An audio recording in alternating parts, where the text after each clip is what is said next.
할렐루야. 한 주간 동안 잘 보내셨습니까? 제법 이제 날씨가 선선해졌죠? 계절의 변화 속에서도 우리 잘 하나님의 사랑과 은혜가 느낄 수 있어서 참으로 감사한 삶들을 살아가고 있는 것 같은데, 오늘 예배 가운데서 동일하게 더욱더 풍성하게 또 우리 가운데 예배 가운데 하나님의 사랑과 은혜가 넘쳐나기를 간절히 소망합니다. 우리 옆 사람에게 인사 한번 나누실까요? 오늘도 누가 오셨는지 한번 보시고요. 참 잘 오셨습니다.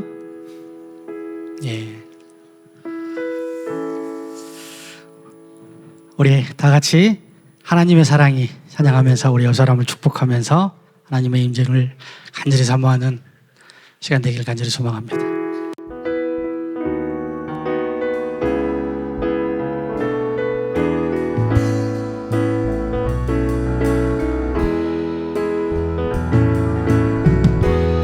하나님의 사랑이 당신의 삶 가운데 가득하기를 축복합니다. 하나님의 은혜가 우리 가운데 가득하길 기도합니다. 우리 옆 사람을 향해서 한번 할까요? 하나님의 사랑 우리 옆 사람을 향해서 한번 할까요? 당신의 삶 가운데 가득하기를 축복합니다. 하나님의 은혜가 우리 가운데 가득하길 기도. 다시 한 번만. 하나님의 사랑이 당신의 삶 가운데 가득하기를 축복합니다. 하나님의 은혜가 우리 가운데 가득하길 기도합니다. 가득하길 기도합니다. 가득하길 기도합니다. 가득하길 기도합니다. 우리 옆 사람에게 다시 한번 하나님 은혜가 가득하길 간절히 소망합니다. 네. 우리 거룩하신 성령이요, 힘차게 박수 치시면서 찬양하겠습니다.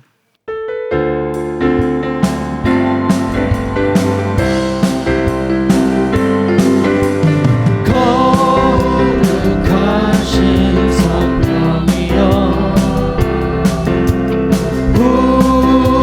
우리에게 임하소서. 성령의 부어오셔서 세상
할까요? 성령님 불러오셔서 세상 헛된 마음 태우소서.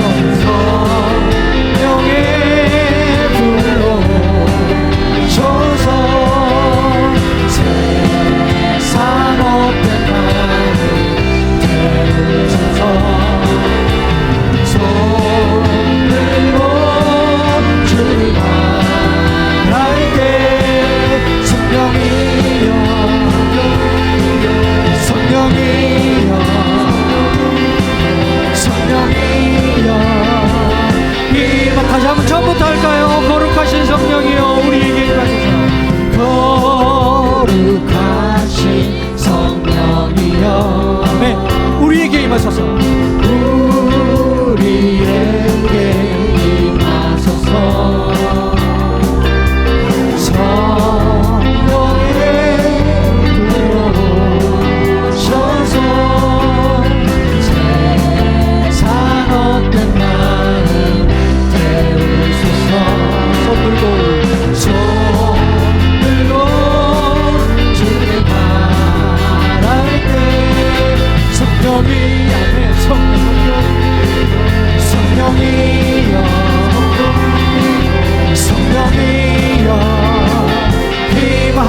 성령에 불러오셔서 성령에 불러오셔서 세상 헛된 마음 태우소서. 손 들고 주님 할게 아멘. 성령이여 성령이여 성령이여 성령이여 임하소서. 성령이여 임하소서. 성령이여 임하소서. 내 마른 나의 심령 위에 주님의 은혜에 담비 내려 나를 꽉 잡혀주옵소서. 네. 주의 권세 주의 능력 지금 이 시간 임하셔서 악한 권세 모든 깨뜨리고 주님 나라 임하소서. 아멘. 영광 할렐루야 영광 할렐루야. 예수의 그 피가 내게 생기 주네 구원이 되시네. 영광 할렐루야. 예수의 이름이 임합되네. 소망이 되신 함께하여 성령이여 임하소서. 성령이여 임하소서. 내 마른 나의 심령 위에 주님의 은혜에 담비 내려 나는 꽉 잡혀주옵소서. 주의 권세 주의 권세 주의 능력 지금 이 시간 임하셔서 아멘. 악한 권세 모든 깨뜨리고 주님 나라 임하소서. 더 역시 영광 할렐루야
목소리로 태우소서, 부으소서.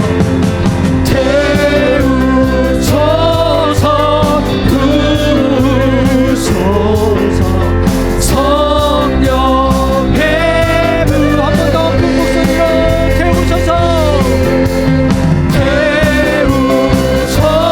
태우소서, 부으소서. 성령의 부. 불을 내려주소서. 성령의 불이 주어지며 살릴 수 있도록 나를 태워주소서. 제가 위에 나를 드리니 열방에 들어 한번 불을 내려주소서.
할렐루야. 이 시간에 성령님의 역사심이 강하게 넘쳐날 줄 믿습니다. 성령 하나님 나를 만지소서 고백하시면서 하나님 나를 만져주시고 내 속에 가득 채워주시길 간절히 소망합니다. 바라는 마음으로 우리 성령 하나님 나를 만지소서 찬양하겠습니다.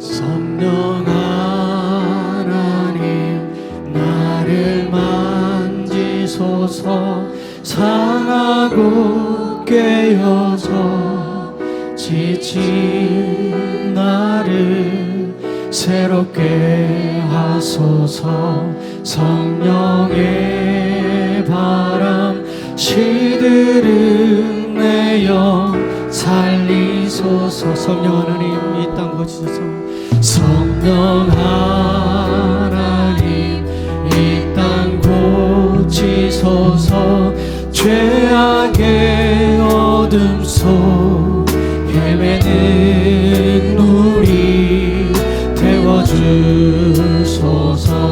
성령의 불로 세상 헛된 맘 태우소서 임하소서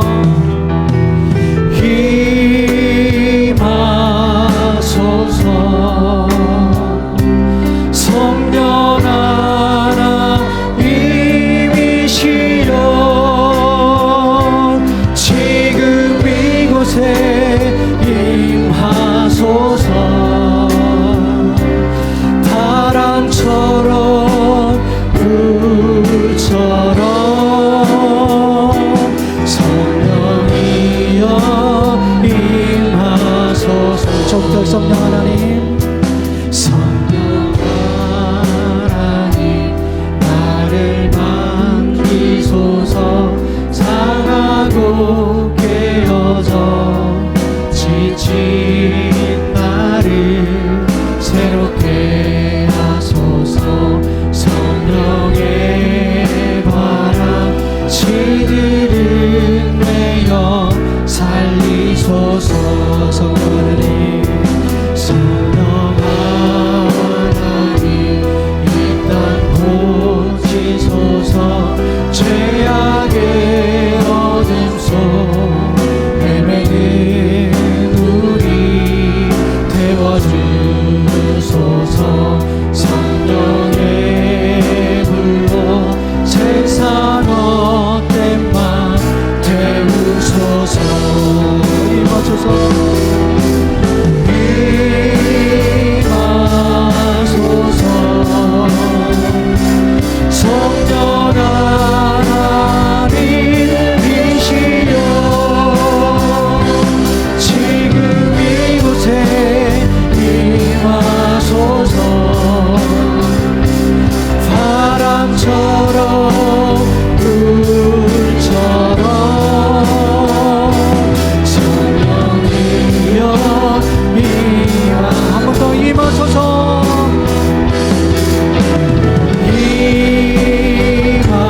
임하소서 성령 하나님 성령 하나님이시여 지금 이곳에 임하소서 바람처럼 불처럼 성령이여 마지막으로 한 번 더 할까요? 간절히 사모함으로 임하소서 임하소서 성령 하나님이시여 지금 이곳에 임하소서 바람처럼 불처럼 성령이여 임하소서 다 같이 기도하며 나가겠습니다.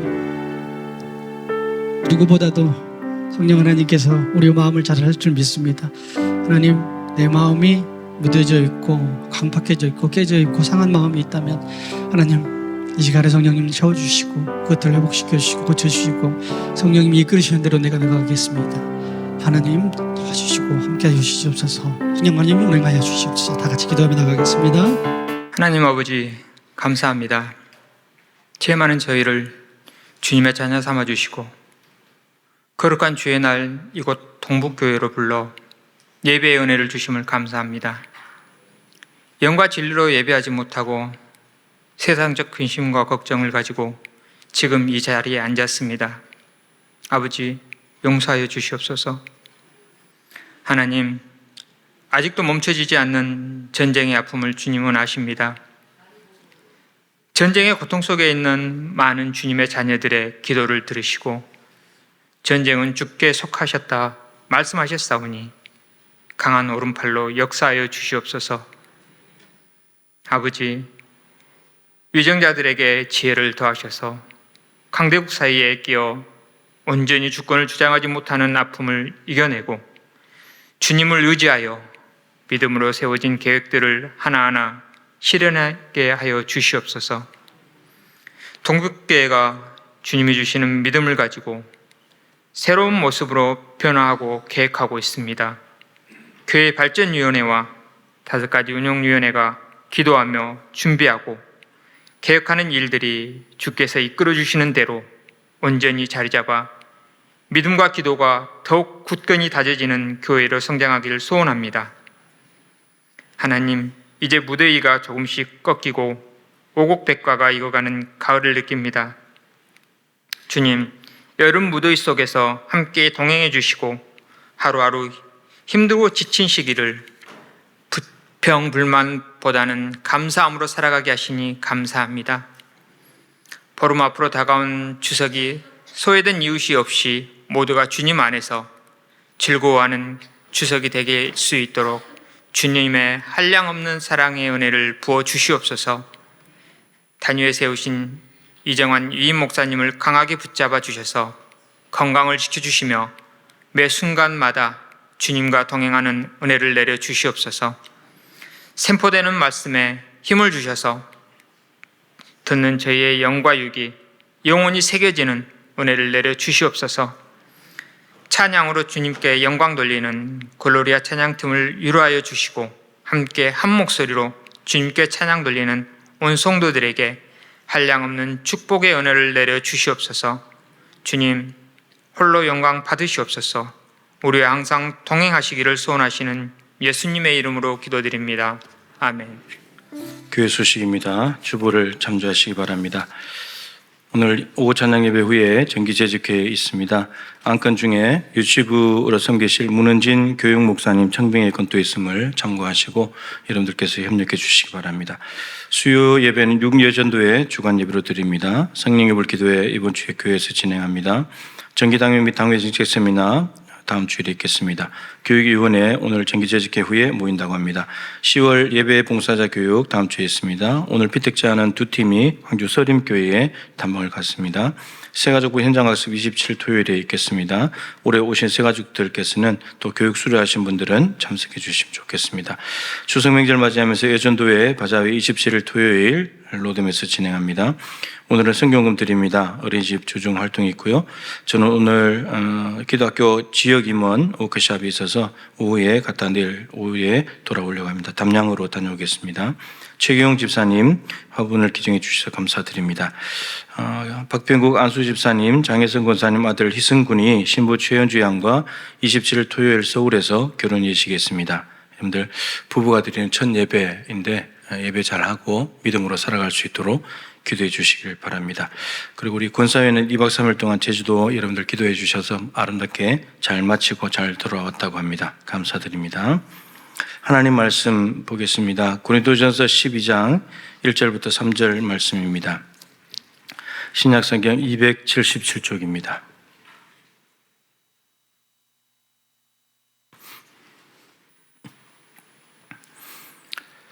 고린도전서 12장 1절부터 3절 말씀을 한 목소리로 읽도록 하겠습니다.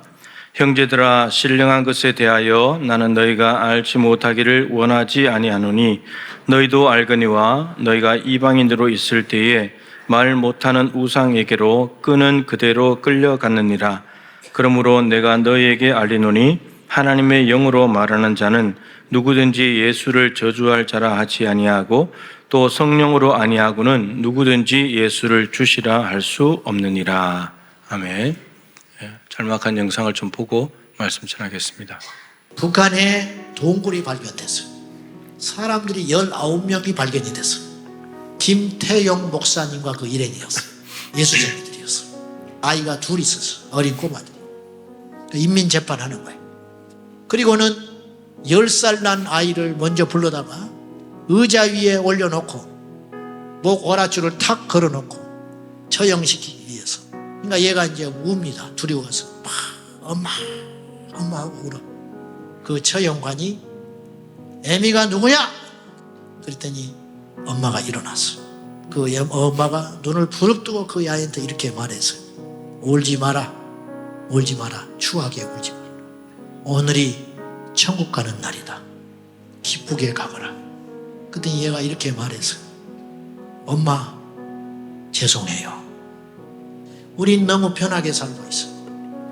우리 이렇게 믿으면 안 돼. 정말 여러분, 우리가 예수를 제대로 믿고 있을까요?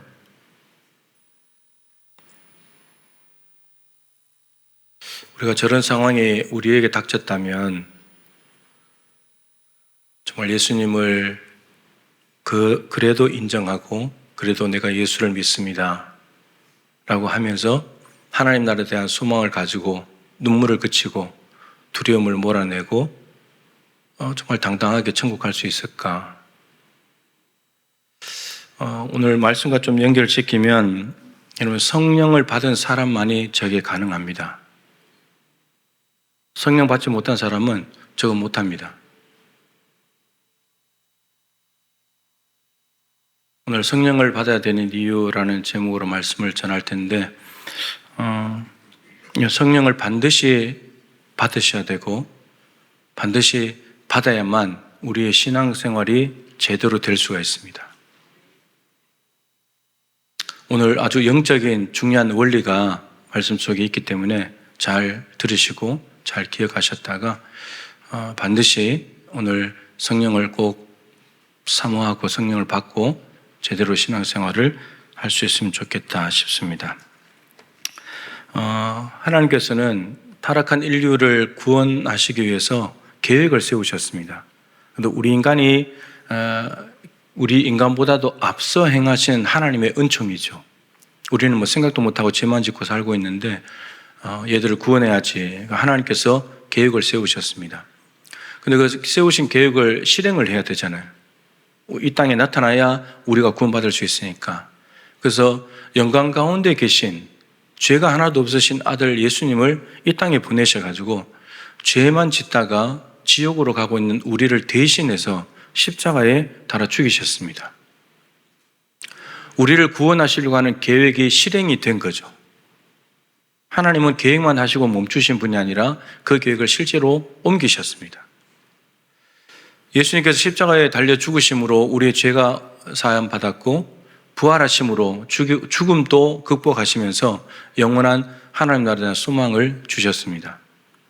그런데 그 예수님께서 승천하셨습니다. 그러시면서 내가 너희를 고아와 같이 버려두지 않을 것이다 약속을 하셨습니다. 그리고는 오순절날 성령님을 보내주셨죠. 그래서 성령께서 이 땅에 오셨습니다.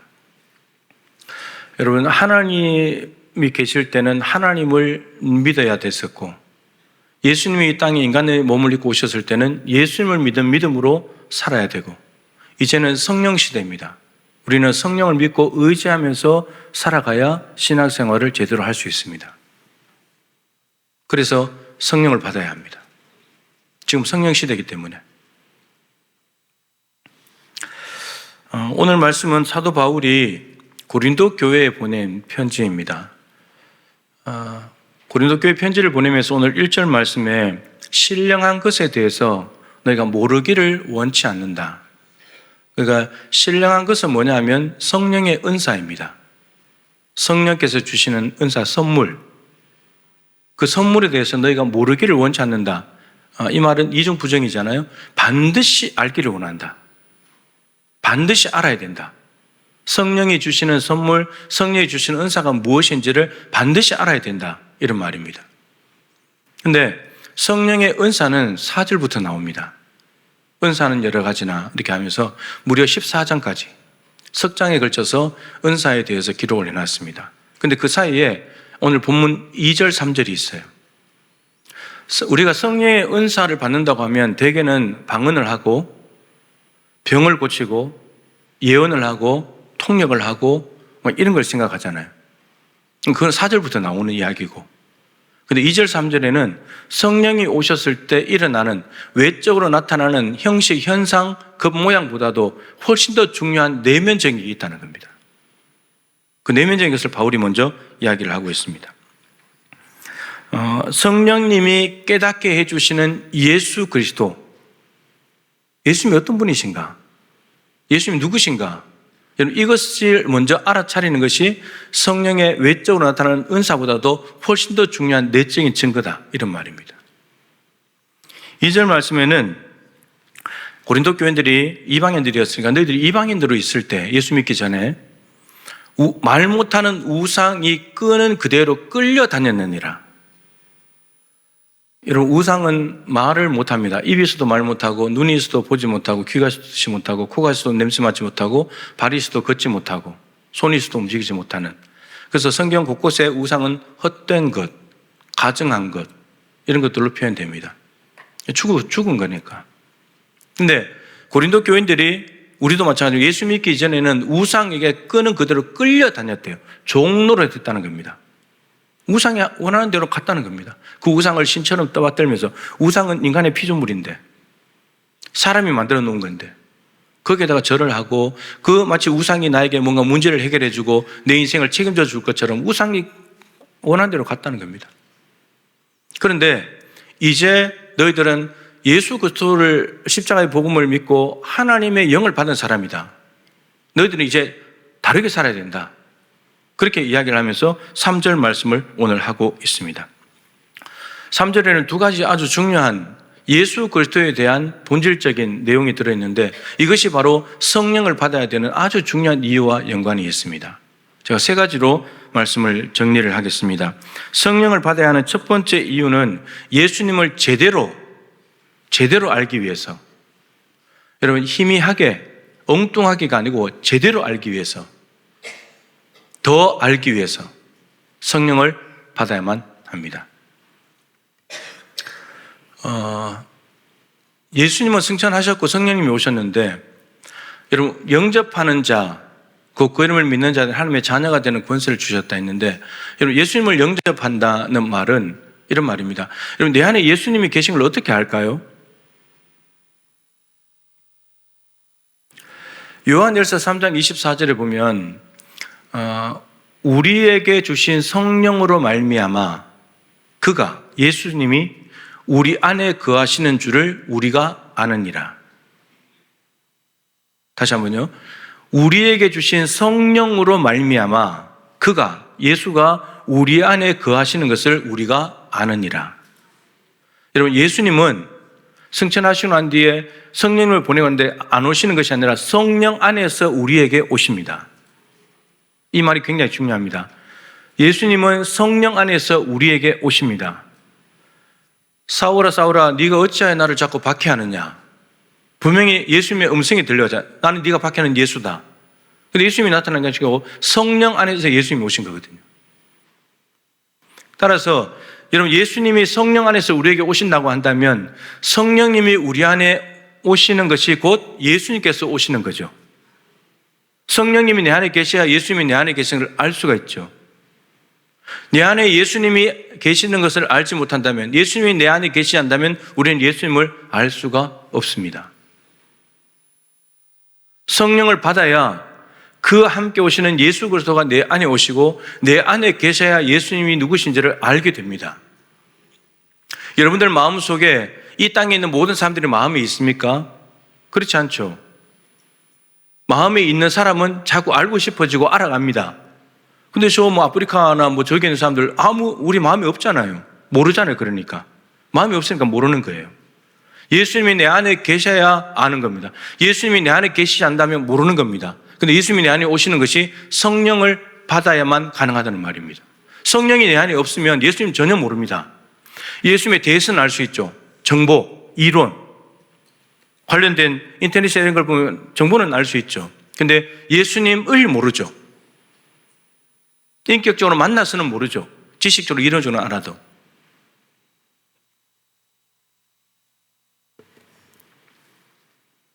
성령을 받지 못하면 예수님을 제대로 아는 것은 불가능한 일입니다. 자, 오늘 3절 말씀 이렇게 되겠습니다. 하나님의 영으로 말하는 자는 누구든지 예수를 저주할 자라 하지 않는다. 그리고 하나님의 영을 받은 사람은 예수님에 대해서 뭐라고 말하냐면 저주할 자라고 말하지 않는다는 겁니다.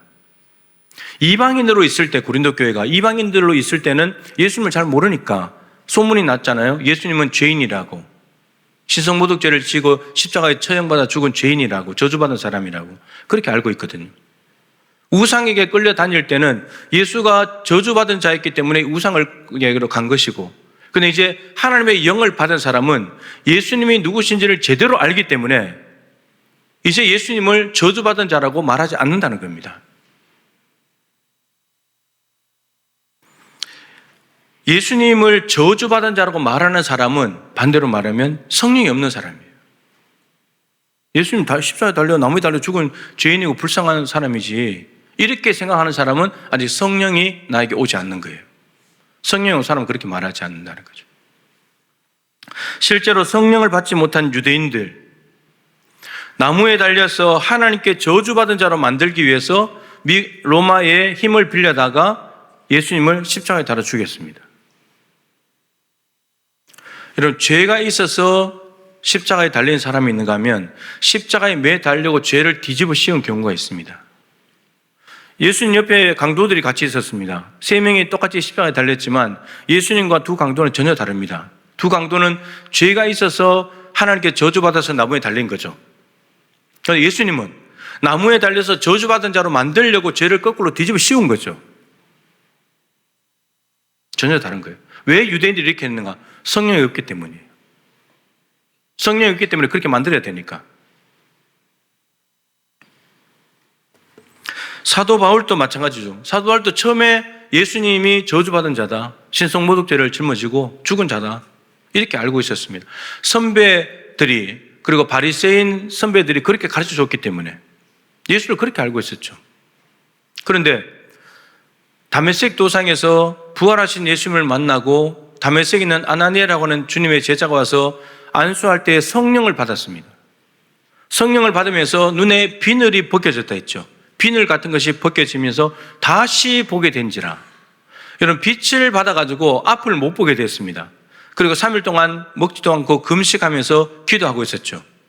아나니아가 와서 안수하면서 성령을 받게 되고, 그러면서 비늘 같은 것이 벗겨져서 다시 보게 된지라. 여러분, 다시 보게 되었다는 말은 빛에 의해서 눈이 멀었는데 시력이 회복되었다는 단순한 그런 뜻을 넘어서서 원래대로의 모습대로 보게 되었다, 제대로 보게 되었다, 이런 말입니다. 여러분, 이 어떤 사물을 보는데 이렇게 흐릿하게 비닐 같은 것이나 뭐가 있으면, 이렇게 커튼 같은 실루엣이 있으면은 뒤에 사물이 제대로 잘 안 보이죠. 희미하게 보이는데 제대로 잘 안 보이잖아요. 근데 이걸 벗겨내면 제대로 보입니다. 크기가 변하는 것이 아니고 이걸 벗겨냈기 때문이죠. 바울에게 있던 눈에 비늘이 끼어 있으니까 예수님을 저주할 자라고, 죄인이라고, 저주받은 사람이라고 생각을 한다는 겁니다. 이 비늘을 선배들이, 바리새인 먼저 살았던 사람들이 그렇게 가르쳐줬기 때문에 비늘이 끼어버린 거예요. 근데 성령이 오셔가지고 비늘을 벗겨내버리니까 예수님이 메시아라는 것을 알게 됐다는 겁니다. 근데 예수님은 죄인이었다가 비늘이 벗겨지면서 메시아가 된 것이 아니라 원래부터 메시아였죠. 근데 비늘이 끼어지면서 죄인으로 보게 된 거죠. 여러분, 성령을 받아서 다시 보게 된다는 말은 매우 중요합니다. 우리 모두에게도 다 비늘이 있습니다. 바울이 다시 보게 된 것은 많습니다. 예수님, 죄인인 줄 알았는데 메시아였다는 걸 알게 됐습니다. 그리고 자기가 이 땅에 왜 존재하는지, 뭐 때문에 사는지도 알게 됐습니다. 복음을 전하는 사람으로, 교회를 무너뜨리는 사람이 아니라 교회를 세우는 사람으로, 그리고 많은 사람들을 고난에 빠뜨리게 하는 것이 아니라 자기가 고난받으면서 살아가야 될 사람으로, 자기가 대단한 의인, 율법의 의로 흠이 없는 의인이 아니라 죄인 중에 괴수였다는 것을 알게 됐습니다. 자기 민족 이스라엘 백성들이 율법의 의로 막 하나님 앞에 누구보다도 가까이 있고 이방인들 다 무시하고 그렇게 살아가지만 자기들조차도 죄인이라는 거. 여러분, 비늘이 벗겨져야 하나님에 대해서, 예수님에 대해서, 자신에 대해서, 옆에 있는 사람에 대해서 내가 왜 살아가는지 모든 것을 다 알게 됩니다. 여러분들 그런 경험 있을 겁니다. 예배하거나 집회 끝나고 은혜 받았을 때 밖에 나가면 세상이 다 완전히 새롭게 보이죠. 너무 아름답고. 여러분, 그 세상들이 원래 아름다운 거예요. 근데 비늘이 끼어져 있어서 그렇게 안 보였던 거죠. 그러니까 문제는 세상이 아니고 우리가 문제인 거예요. 우리 자신이 비늘이 끼어져 있는 게 문제라고요. 이걸 벗겨내야 돼요. 근데 이걸 벗겨낼 수 있는 것은 성령에 의해서만 가능하다고요. 성령을 받아야 돼요. 그러니까 성령을 받지 못하면 여러분들은 다 엉뚱한 원래의 모습이 있는데 그걸 다 다르게 보면서 사는 거예요. 근데 그걸 옳다고 여기겠죠. 내가 제대로 보고 있다고. 근데 다 틀린 건데. 성령님이 오셔서 우리의 비늘이 완전히 벗겨져야만 모든 것을 다 다시 보게 된다. 새롭게 볼 수 있게 됩니다. 성령 받아야 됩니다. 예수님이 어떤 분이신지를 제대로 알려면 성령 받아야 됩니다. 여러분, 바울같이 엉뚱하게 알고 잘못 알고 그것 때문에 예수 믿는 사람들을 박해하고 다녔던 바울조차도 성령 받으니까 제대로 보게 되잖아요. 제대로 알게 되잖아요. 가능합니다, 여러분. 가능해요. 예수님의 제자들은 3년 동안에 예수님과 함께 있었습니다. 예수님의 선택을 받아가지고 함께 다니면서 예수님이 가르치시는 말씀도 다 듣고 예수님이 일으키시는 기적도 다 보고 자기들이 직접 떡 갖다 주고 하면서 실제로 그 현장에 있었고 십자가를 보았고 풍랑 속에서도 잠잠케 하시는 예수님을 자기들이 경험했고 부활도 보았고 3년 동안이나. 여러분, 그랬으면 제자들이 누구보다도 예수님을 더 잘 알아야 되지 않습니까? 알기에 충분한 시간 아닌가요? 3년 정도 그렇게 했으면. 뭐 이중 직업을 가진 것도 아니잖아요. 오직 그것만 했잖아요. 그런데 제자들은 예수님을 제대로 알지 못했습니다. 3년 동안 예수님과 함께 있었는데 제자들은 언제 예수님을 정확히 알게 되었는가? 성령 강림 사건 이후입니다. 그때서야 예수님의 십자가가 무슨 의미인지, 부활이 무슨 의미인지, 구약에 저 말씀을 왜 기록해 놨는지 자기들이 직접 인용하면서 이 말씀이 이런 뜻이었구나, 기적이 그런 뜻이었구나, 표적이 다 그런 이유였구나, 예수님은 이런 분이셨구나, 메시아셨구나, 이걸 명확하게 알게 됐다는 겁니다. 여러분들이 교회 열심히 다닌다고, 성경 공부 열심히 한다고 예수님을 알 수 있는 게 아닙니다. 그거는 대해서 아는 거예요. 제자들은 3년 동안 같이 살고도 예수님 누군지를 몰랐어요. 여러분, 성령을 받아야 예수님을 압니다. 그 성령 받아야 되는 거예요. 성령 받아야 됩니다. 성경 공부하고 설교 열심히 들으면 지식은 되겠죠. 예수님이 되는지, 예수님 이런 분이야, 이런 분이야, 지식이 되겠죠. 근데 그 예수님을 직접 만나냐 이거예요. 바울은 만나서, 제자들도 성령 강림 사건을 통해서 만나서 직접 알잖아요. 저도 경험적으로 알아요. 성령께서 오셔서 예수님께서, 내가 본 적도 없는 예수님이 귀중한 피를 흘렸는데 왜 피를 흘렸는가? 내 죄 때문에 흘렸다고. 성령님이 하시는 일이 하나님이 세우신 구원 계획을 예수님께 십자가에 성취하시는데 그것을 개인에게 적용시켜서 깨닫게 해주시고 믿어지게 해주신 게 성령의 역사거든요. 성령께서 그것을 믿게 해주셨어요. 저는 체험적으로 알아요. 예수님을.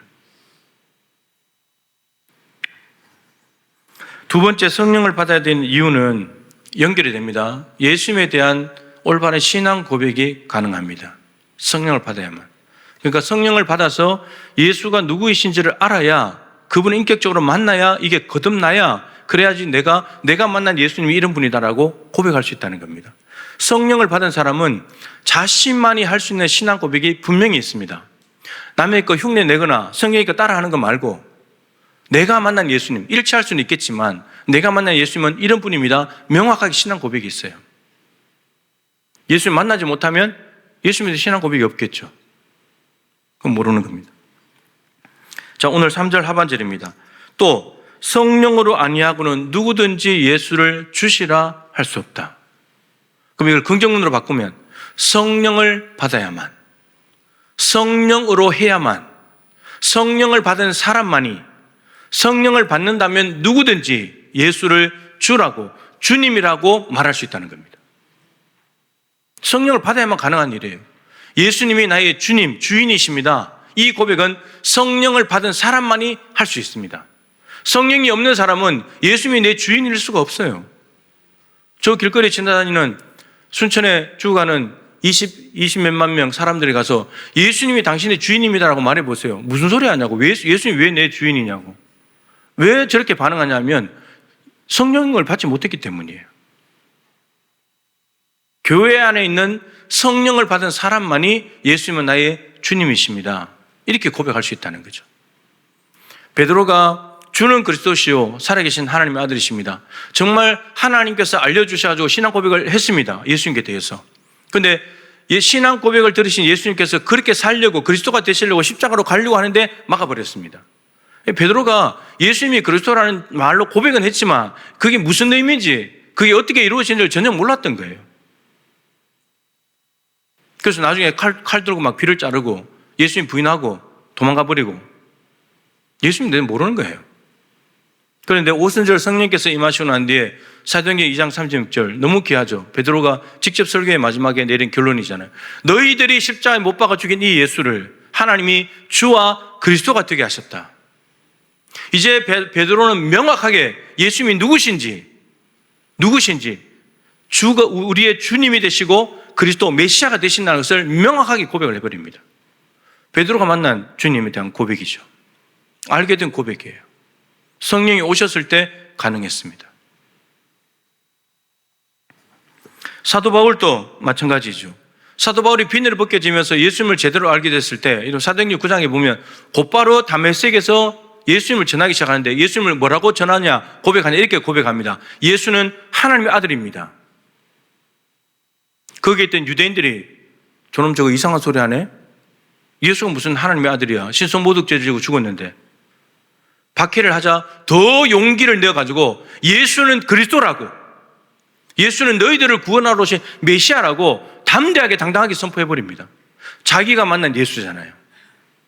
자기 인생을 통째로 바꿔놓으신 예수잖아요. 여러분, 성령을 받게 되면 예수님이 누구신지를 알게 되고 그 알게 된 예수님은 자신만의 신앙 고백으로 고백되어집니다. 여러분에게 예수님은 어떤 분이십니까? 여러분이 만난 예수님은 누굽니까? 지식적으로 성경책에서 배운 거 말고 진짜 만나서 알게 된 예수님.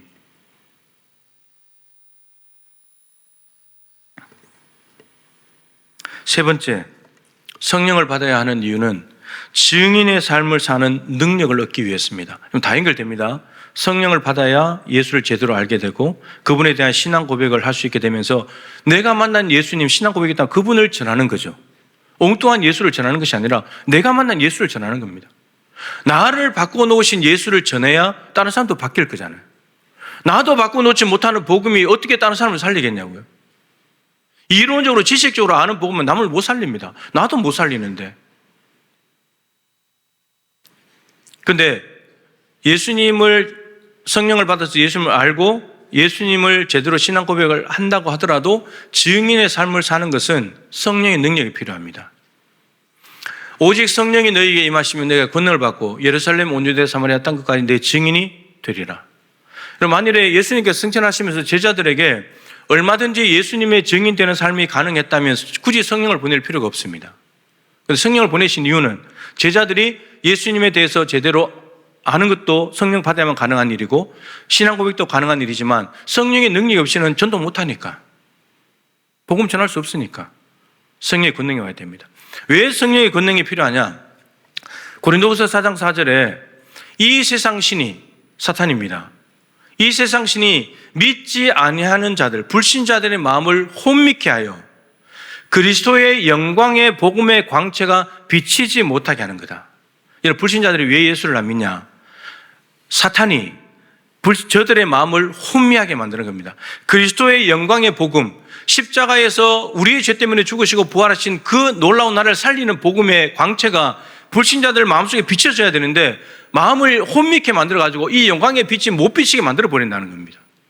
그러면 그 영광의 복음을 들어야 될 불신자를 구원하려면 누구부터 제압해야 돼요? 이 세상 신, 사탄부터 제압해야 되잖아요. 사탄을 제압할 수 있는 게 우리 힘으로 됩니까? 안 되잖아요. 성령의 권능이 필요합니다. 예수님도 날마다 새벽기도 하시면서 성령을 받아서 전도하시고 귀신 내쫓는 일을 하셨습니다. 성령의 권능을 받아야 됩니다. 권능을 받지 못하면 증인된 삶을 살 수 없습니다.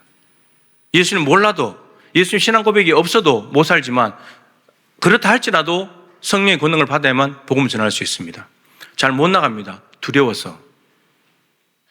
부끄럽기도 하고 창피하기도 하고 사람들 눈치 보이고 아는 사람 만날까 봐 못 갑니다. 그런 것들을 다 이겨낼 수 있는 방법은 성령의 권능입니다. 거기에 사로잡혀야 갈 수 있는 거죠. 성령의 권능에 사로잡혀야지만 저런 고백이 가능합니다. 추하게 울지 마라. 엄마가 어떤 믿음을 가졌고 자녀 10살 된 아이에게 언제부터 어떻게 믿음을 가르쳐 놨길래 순간 두려움은 있었지만 엄마 죄송해요. 내가 순간 두려워서 주님을 부인하려고 하고 믿지 않은 것에 대해서 죄송해요. 눈물을 닦고 제가 하나님 나라 가겠습니다.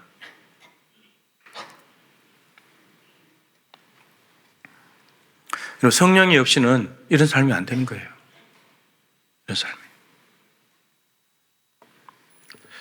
사도 바울은 말씀드린 대로 같은 책에서 이렇게 말합니다. 내 말과 내 전도함이 사람의 말, 사람의 지혜로 말로 하지 아니하고 오직 성령의 나타나심과 능력으로 하기를 원한다. 내가 말빨이 좋아가지고 그래서 상대방의 복음 전에서 바꿔놓는 것이 아니라 이 전도에 저 사람이 바뀌어지는 능력은 성령의 나타나니까 능력으로 돼야 된다. 그래야 저 사람의 믿음이 사람의 지혜가 아니라 하나님의 능력으로 된 것을 우리가 알 수 있기 때문에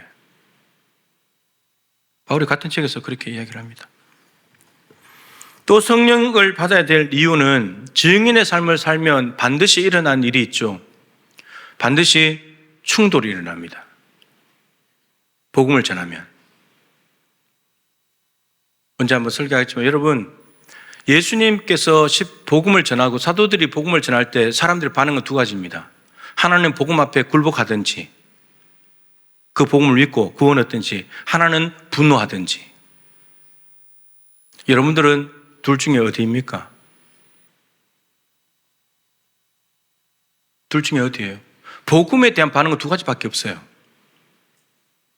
그걸 받아들여서 구원받고 정말 기쁨으로 예수를 위해 살아가든지 아니면 유대인들처럼 분노하든지 이를 갈든지 둘 중에 하나예요.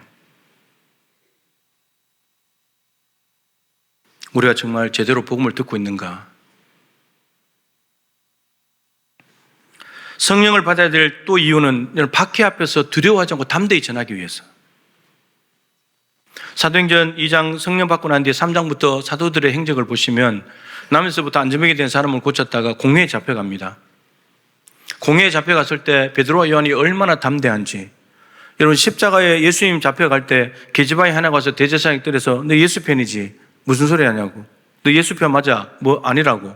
3번 부인하고 예수님 저주하고 도망갔던 베드로인데 이름도 없는 계집아이 하나, 종 하나 때문에. 그런데 산헤드린 공회원들, 유대인의 최고 관청에 근무하는 그 공무원들 앞에서 생명을 좌지우지할 수 있는 그들 앞에서 베드로와 요한은 말합니다. 하나님 앞에서 너희 말 듣는 것과 하나님 사람들 말 듣는 것과 하나님 말 듣는 게 어느 것이 옳은지 판단해라 너희들이.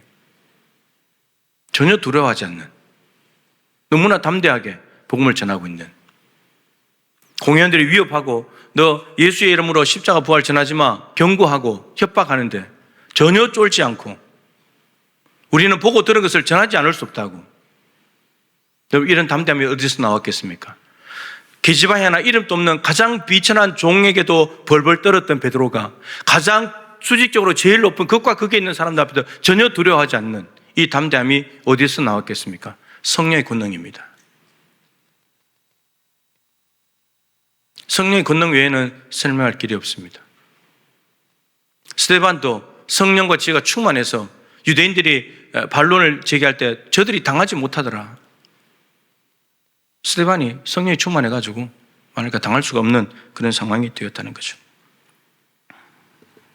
그리고 박해를 받고 나올 때, 공회 앞을 나올 때 여러분 엄청나게 얻어터지고 나왔는데 공회원들이 승리자 같고 사도들이 패배자 같아야 되는데 성경 읽어보시면 사도들은 우리는 예수님의 이름 때문에 고난받고 능력받는 것을 기뻐하면서 우리는 이렇게 사는 게 당연한 거야. 예수님 전하니까. 예수님도 그렇게 사셨으니까 당연한 것으로 기뻐하면서 공회 앞을 나오니라. 저들이 승리자였고 공회원들이 마치 패배자처럼 보이는. 세상 사람들이 보기에는 공회원들이 승리자고 사도들이 패배자 같아 보이죠. 그런데 영적으로 보면 뒤집어지는 거예요. 뒤집어지는 거예요. 말씀을 마치죠. 여러분 분명히 주님께서 말씀하십니다. 구하는 자에게 성령을 주시지 않겠느냐. 이 말은 구하면 주신다. 무엇을요? 성령을. 근데 왜 우리는 방법까지도 다 알고 있는데 성령을 못 받고 있을까요? 방법을 모른다면, 몰라서 못 받는다면 이해는 되지만 구하면 성령을 주신다. 너무 간단한 방법인데 한 10년 동안에 열심히 예배를 해라. 10년 동안에 기도를 해라. 성경을 천도해라. 그럼 내가 성령을 줄게. 그런 것도 아니고 구하면 성령을 주신다. 기도하면 성령을 주신다는데 왜 우리는 성령을 받지 못하고 신앙생활을 하고 있을까요? 관심이 없어요. 사모하는 마음이 없어요. 여러분들의 기도 목록을 보십시오. 성령을 달라는 기도 제목이 있습니까? 성령을 부어달라는 기도 제목이 있습니까? 있는 사람 거의 없을 겁니다. 다 이 땅에 있는 것들. 다 이 땅에서 좀 더 많이, 더 좋은 거, 더 큰 거, 더 넓은 거. 여러분, 이 땅에 있는 것을 이전보다도 지금이 그래도 못 사는 사람보다는 그래도 괜찮게 다 잘 사실 텐데 뭐가 그리 부족해요? 뭐가 더 있어야 됩니까? 얼마나 더 줘야 만족합니까? 여러분들이 원하는 것과 다 얻었다고 해봅시다. 그것이 여러분들의 죽음을 극복하게 해줍니까? 여러분들의 죄를 하나 없애줍니까? 성령을 받아야 됩니다. 성령을 받아야 죽음도 이기고 승리할 거 아닙니까? 승리할 거 아니에요. 아까 그 영상 앞에 여러분들이 의자 위에 올가미 줄을 매었다고 생각해 보세요. 어떻게 반응할까?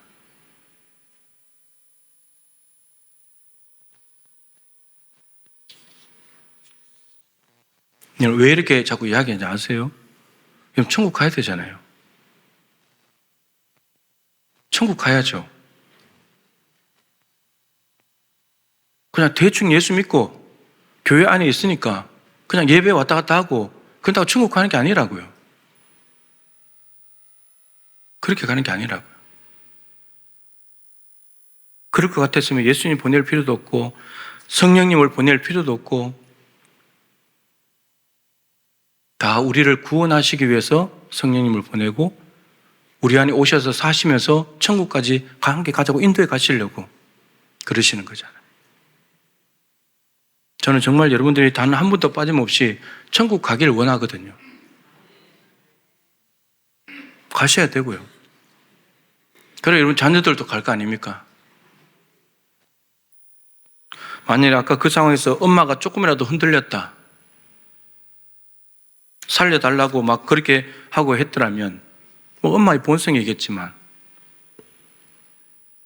정말 예수 믿는 믿으면 명확하게 안 드러나게 되는 거죠. 여러분 성령 받으십시오. 기도의 자리에 오셔야 성령을 받을 거 아닙니까? 기도하면 성령 주신다는데 기도의 자리에 안 오는데 어떻게 성령을 받습니까? 기도의 자리에 와야죠. 교회에 기도하는 시간은 많습니다. 기도 외에 우리의 영혼이 살 길이 없고 교회가 살 길이 없습니다. 여러분 기도하십시오. 너무나 시원하고 좋은 계절이 왔지 않습니까? 더우면 또 덥다고 기도 안 하고, 날씨 좋으면 또 날씨 좋아서 또 기도 안 하고, 기도할 수 있는 시간들이 많으니까 여러분 오셔서 하나님 앞에 머물러서 기도하십시오. 성령께서 여러분들의 다 사로잡아서 영원한 하나님 나라까지 꼭 이르게 되기를 축복합니다. 우리 부흥 이천이라는 찬양을 올려드리고 정말 간절히 사모하는 마음으로 정말 성령께서 여러분 미루지 말고요. 오늘 이 시간에 하나님 와주십시오.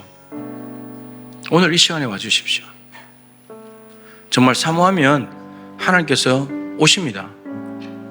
베드로가 고넬료의 집에 가서 복음 전할 때 성령이 거기 오셨습니다. 십자가의 부활의 복음 처음 들었는데 거기에 성령이 오셨습니다. 우리 간절히 사모하는 마음으로 찬양 올려드리겠습니다.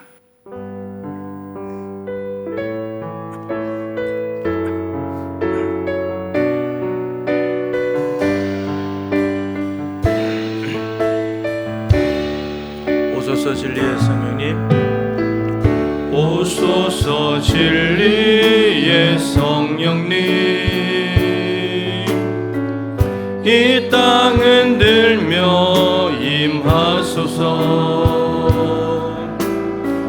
거짓과 탐욕 죄악에 무너진 우리 가슴 정케 하소서. 오소서 은혜의 성령님,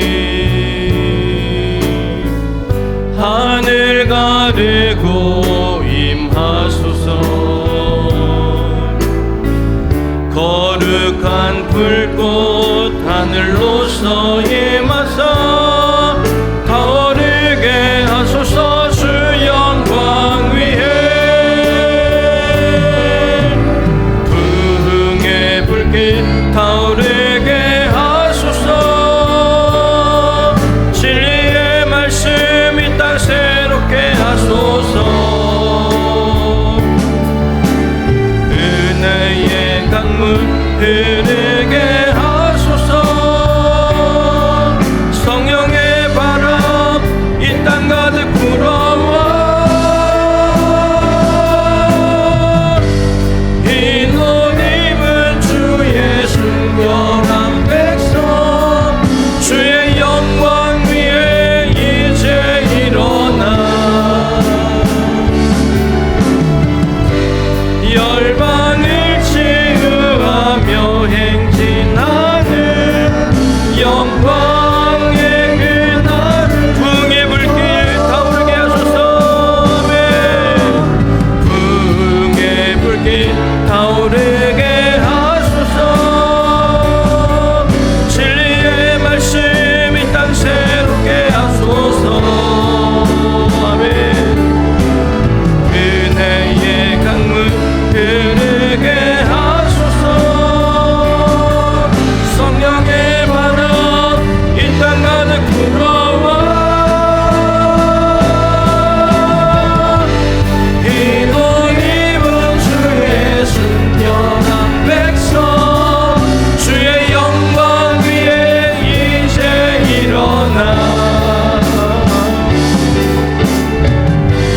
열방을 치유하며 행진하는 영광. 다시 한번 부흥의 불길 타오르게 하여 주시옵소서. 부흥의 불길 타오르게 하소서. 아멘. 진리의 말씀 이 땅 새롭게 하소서. 은혜의 강물 흐르게 하소서. 성령의 바람 이 땅 가득 불어와. 이 노님은 주의 순결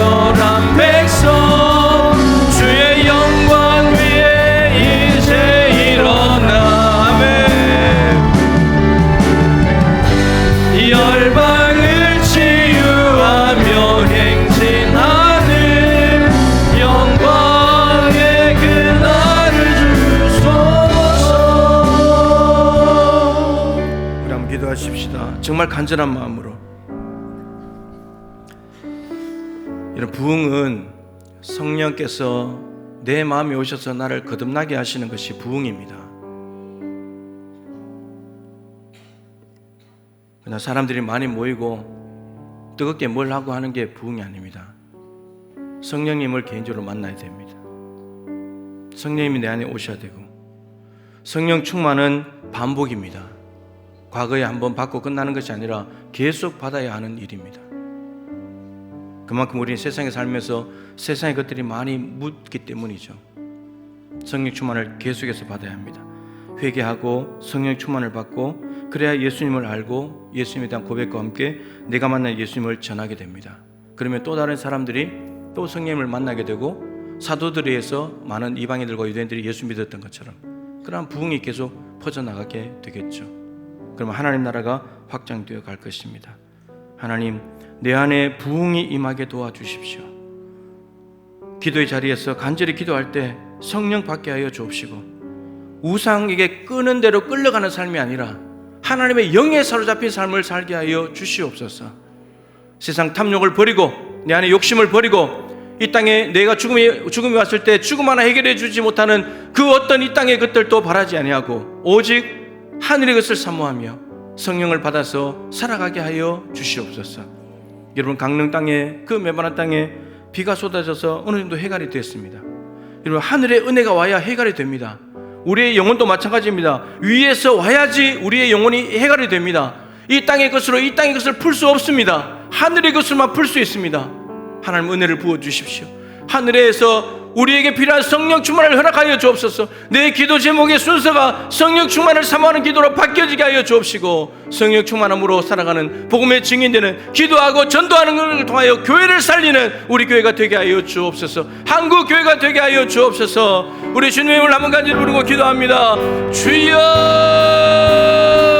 살아계신 하나님 아버지, 은혜와 사랑을 감사합니다. 오늘 여기하고 볼 때 주의를 제대로 알아가여 주옵시고, 하나님 앞에 나와 예배하며 우리가 성령을 받아야 될 이유가 무엇인지, 지금은 성령 시대이고 성령님을 받아야 예수님이 어떤 분인지를 알게 되고, 그리고 예수님이 누구이신지에 대한 신앙 고백이 분명하며 내가 만난 그 예수님을 전하게 됩니다.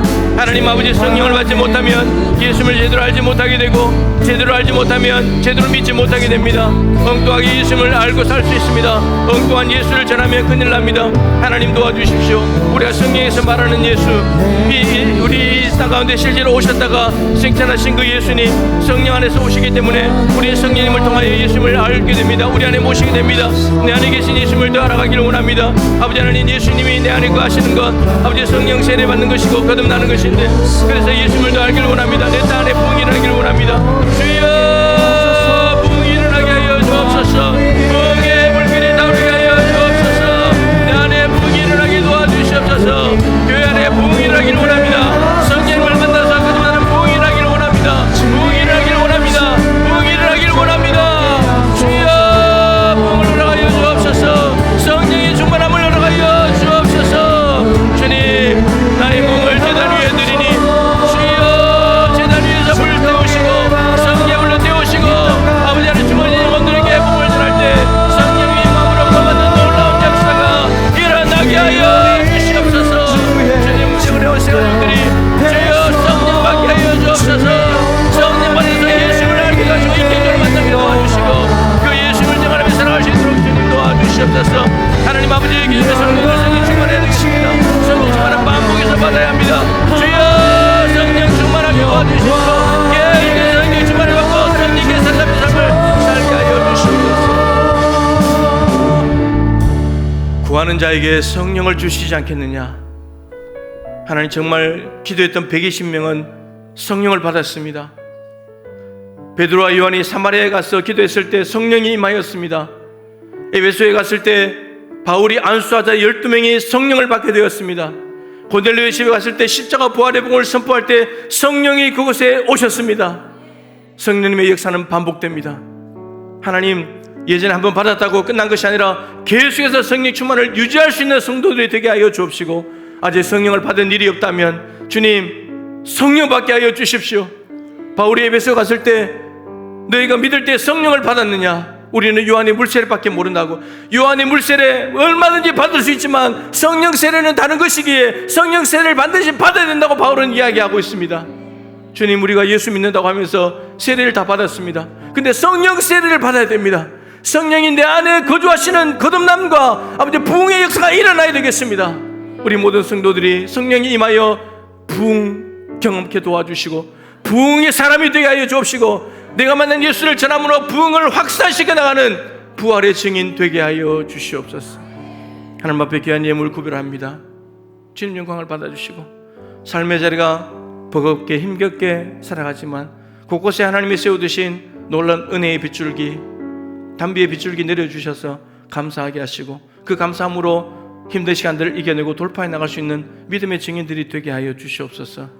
하나님 아버지, 교회 안에 여러 가지 많은 일들을 진행하고 있는데 우리 하나님께서 성령으로 역사하여 주셔서 단지 인간의 지혜와 지식과 경험으로 하는 것이 아니라 성령의 능력으로 감당하게 도와주셔서 성령의 열매가 나타나게 하시고 우리에게 허락하시고자 하는 하나님의 놀라운 은혜가 쏟아질 수 있도록 도와주시옵소서. 오늘 드려지는 교회학교 예배 위에도 은혜 베풀어 주시고 하나님, 일주일에 한 번 예배드리고 살아가는 아이들입니다. 성령께서 사무엘에게 말씀하신 것처럼 반드시 만나주시고 뜨겁게 역사해 주셔서 우리 아이들도 성령님 붙들고 예수님에 대해서 올바로 알고 세상 한복판에서 승리하는 삶을 살게 하여 주시옵소서. 오후 예배에도 기름 부어주시고 세상에 나아가기 전에 예배로 무장하고 하나님께 영광 올려드리고 성령 충만한 가운데 세상에 나가서 담대히 살아가는 동부의 가족들이 되게 하여 주옵소서. 기도와 전도 외에 살 길이 없습니다. 주님, 기도하고 성령 받아서 전도하게 될 때 초대교회 같은 놀라운 부흥의 역사가 나타날 줄로 믿습니다. 주님, 우리 교회 안에 이러한 일들이 일어나게 하여 주시옵소서. 연말까지 계획되는 정책당에 주님께서 기억하셔서 사람들의 인간의 모임이 아니라 하나님께서 주장하시고 하나님께서 2020년도 어떻게 되기를 원하신지를 알려주셔서 한마음 뜻이 되면서 하나님께 아름답게 봉헌할 수 있도록 주여 역사하여 주시옵소서. 병약한 성도들 주님의 이름으로 안수하며 축복하며 기도합니다. 예수의 이름 앞에 모든 질병이 떠나가게 하여 주옵시고 회복되게 하여 주옵시고 치유되게 하여 주시옵소서. 아버지 하나님, 몸이 가벼워지게 하여 주옵소서. 염증들이 예수의 불로 다 태워지게 하여 주시옵소서. 보혈로 덮어주셔서 모든 암세포와 나쁜 세포들이 다 떠나가게 하여 주옵시고 좋은 세포들이 많이 생겨날 수 있도록 생명의 영으로 역사하여 주시옵소서. 염려와 두려움은 다 떠나가게 하시고 하나님의 평강으로 온 마음을 다스리시고 채워 주시옵소서. 지금은 주 예수 그리스도의 크신 은혜와 우리 하나님 아버지의 측량할 수 없는 사랑하심과 보혜사 성령님의 교통하시며 충만하심이 간절히 기도하는 가운데 성령 받고 예수님을 제대로 알고 나만의 신앙 고백과 함께 예수를 증언하여 많은 영혼들을 구원하는 일, 그 성령의 사람으로 쓰임 받아야 될 동부의 가족들 한 분 한 분 머리 위에 저들의 가정과 일터와 주신 모든 산업과 우리 동부교회와 계획하고 있는 모든 일들과 필리핀 예꿈교회와 그 사역 위에 항상 함께하여 주시기를 간절히 축원하옵나이다. 아멘.